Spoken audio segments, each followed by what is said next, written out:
줄기세포라는 거는 어떠한 세포로도 분화되고 성장하고 또 만들어지는 것들이고, 그 안에는 성장인자라고 하는 그로스 팩터라는 것들이 들어있고, 여러 가지 이전 편에도 말했던 사이토카인들이 들어있기 때문에 세포들 간에 서로 소통할 수 있는 중요한 메시지가 담겨있는 이메일을 피부 안에 넣으면서, 그것도 양질의 좋은 줄기세포를, 그러면서 피부를 훨씬 더 개선되고 호전되게 만들 수 있는 거의 총 집합을 얘기하는 게 엑소솜이야.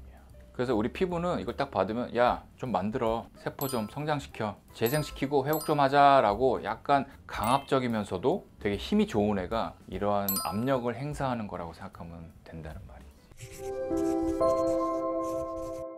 대한민국의 모든 의사 선생님과 의료 종사자들을 응원합니다. 안녕하세요. 쉽게 얘기하고 친구 같은 여러분들의 5분 닥터 청담동 피부과 김원장입니다. 오늘도 만나서 대단히 반갑습니다. 오랜만이야.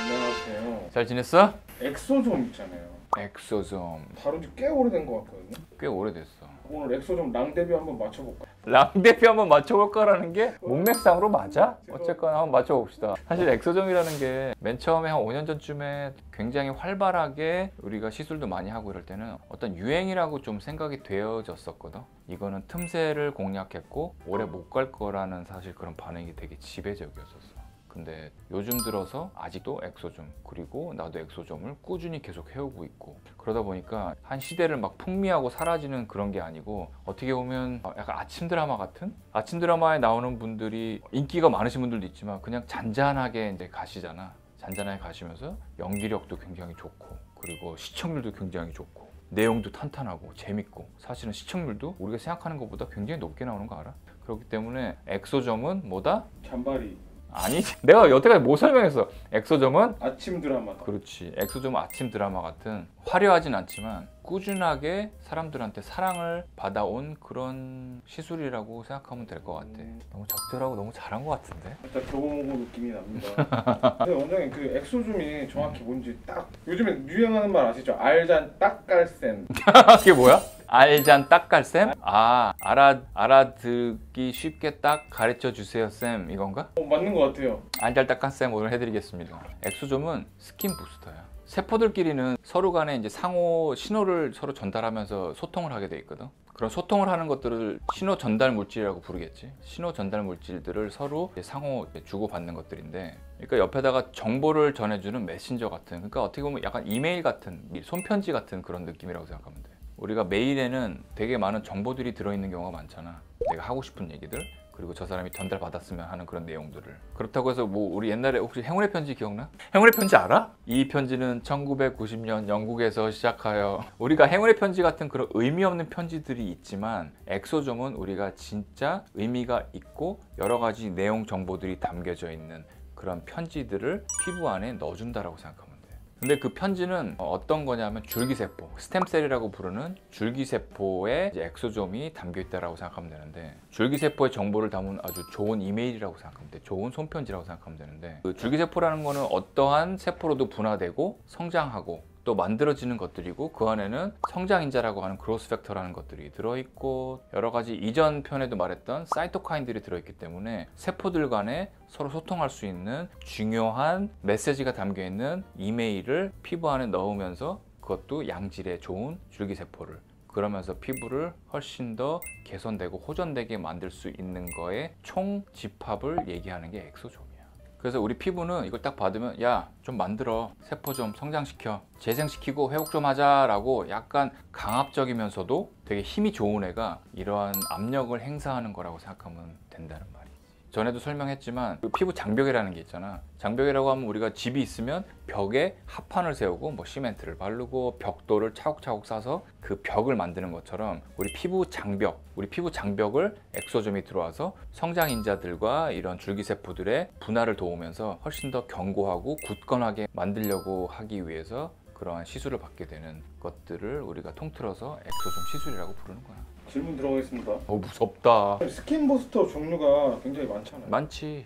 아는 거 뭐 있어? 리쥬란, 그렇지. 울트라콜, 울트라콜 중에서도 뭐? 백, 그렇지. 주베르. 주베렉 중에서도 볼륨이야? 아니면? 그냥 주. 그렇지. 아유, 많이 안 해. 딱 그 정도? 걔네들이 스킨 부스터로는 굉장히 많이 쓰이지. 콜라겐 부스터가 아닌 스킨 부스터로. 스킨 보톡스는 스킨 부스터는 아니죠? 아니지. 그렇지. 아니, 맞죠라고 했습니다. 화내려고 그랬는데 아니죠? 라고 물어본 거지. 아니야. 스킨 보톡스는 피부 장벽에 어떤 신호를 전달하거나 장벽을 두껍게 하는 게 아니라 일시적으로 모공 수축이나 잔주름을 펴는 그런 작용만 있기 때문에 약효가 없어지면 걔네들도 그런 효과가 바로 사라지는 것들이라서 증상적인 치료인 거지 근본적인 치료에 속하지 않기 때문에 스킨 부스터라고 부르지 않고 그냥 스킨 보톡스라는 다른 카테고리에 속한다고 생각합니다.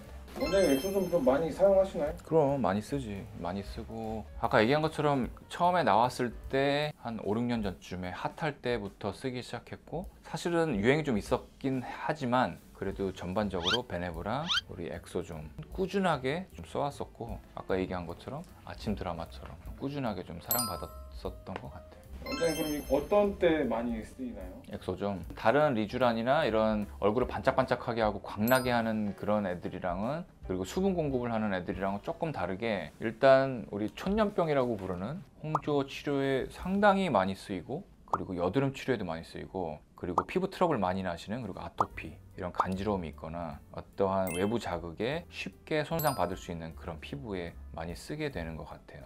왜냐하면 얘네들이 항염증 작용이 굉장히 세다라고 보고가 돼 있고 내가 꾸준하게 써본 결과도 염증을 많이 잡아주면서 그런 트러블이나 홍조나 여드름이나 아토피에 탁월하게 작용했었던 것 같아.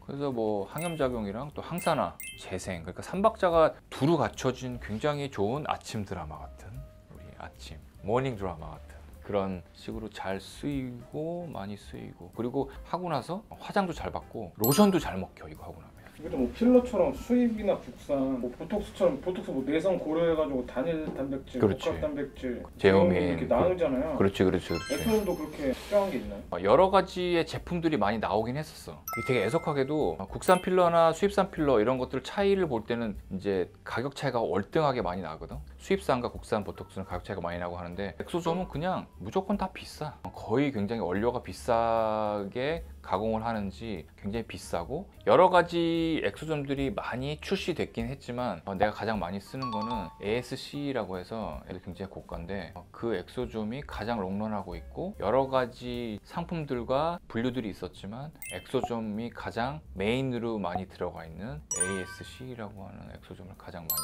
쓰고 있는 것 같아요.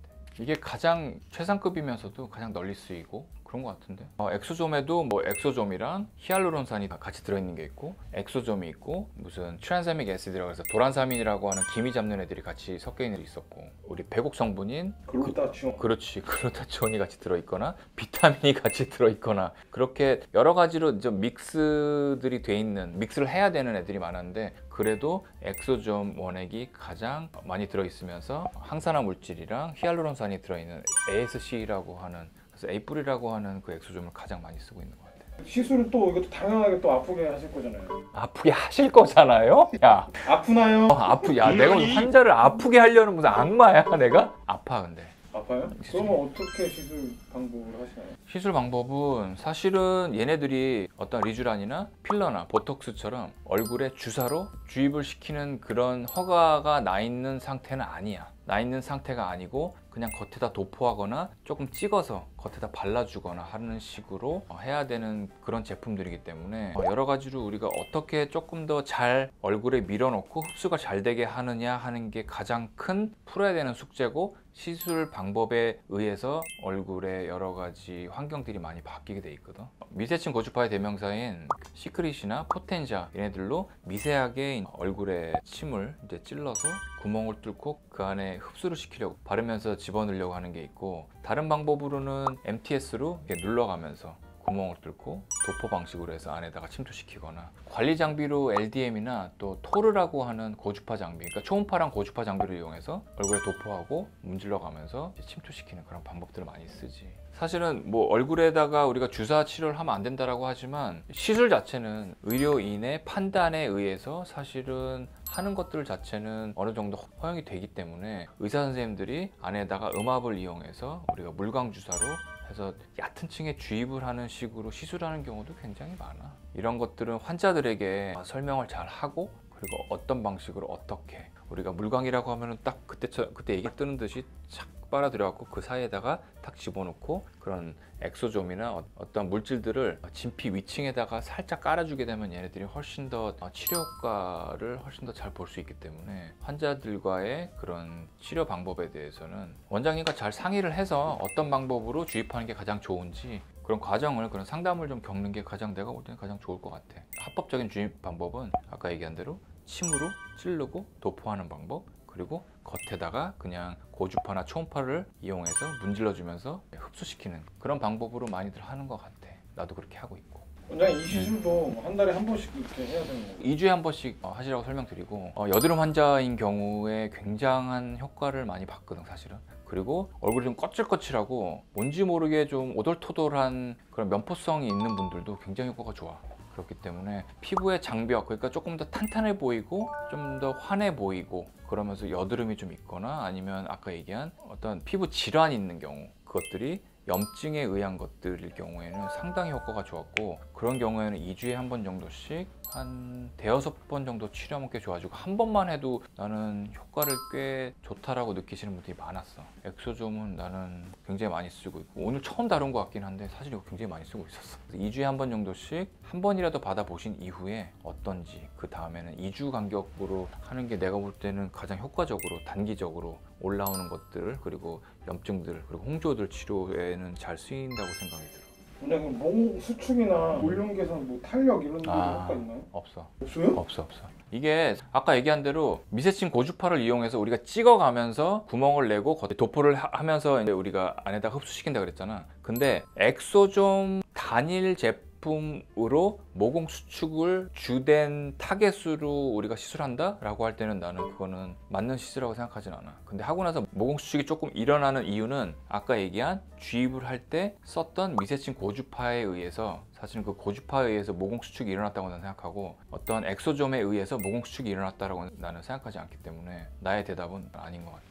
그리고 볼륨 개선도 사실은 내가 볼 때는 없어. 왜냐면 얘네들이 어마어마하게 많은 양으로 안에다 주입을 시켜서 안에 채워넣는 게 아니고 아까 얘기한 대로 그냥 겉에 발라주면서 주입을 시키면서 피부 전반적으로 우리가 얼굴 전체적으로 하는 거기 때문에 요만큼의 양으로 얼굴 전체적으로 펴서 발라주는 건데 들어가는 양만큼도 올라오지 않는 판에 요만큼을 전체적으로 얼굴에다가 쭉 깔았는데 걔네들이 볼륨으로 올라오는 그런 경우는 사실 있을 수가 없겠지. 볼륨이 올라오는 느낌은 아까 얘기한 미세침 고주파나 MTS로 조금 찌르고 문지르고 했을 경우에 생기는 그런 부종에 의해서 조금은 얼굴이 좀 탱탱한 느낌이 들 수는 있지만 전체적으로는 사실 볼륨 효과는 없을 것 같아. 그리고 탄력적으로 어떠냐고 물어본다라고 하면 이런 미세침 고주파에 의해서 모공 수축이 일어나면서 전반적으로 탄력이 증진이 되는 일련의 과정으로 그런 결과를 볼 수는 있지만 그런 탄력을 목적으로 탄력을 타겟팅해서 엑소좀을 한다? 그거는 아닌 것 같아.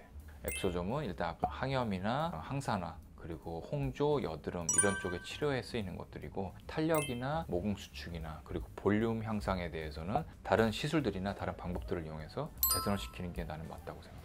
또 모르는 거 알았네요. 엑소좀 프레시한데요?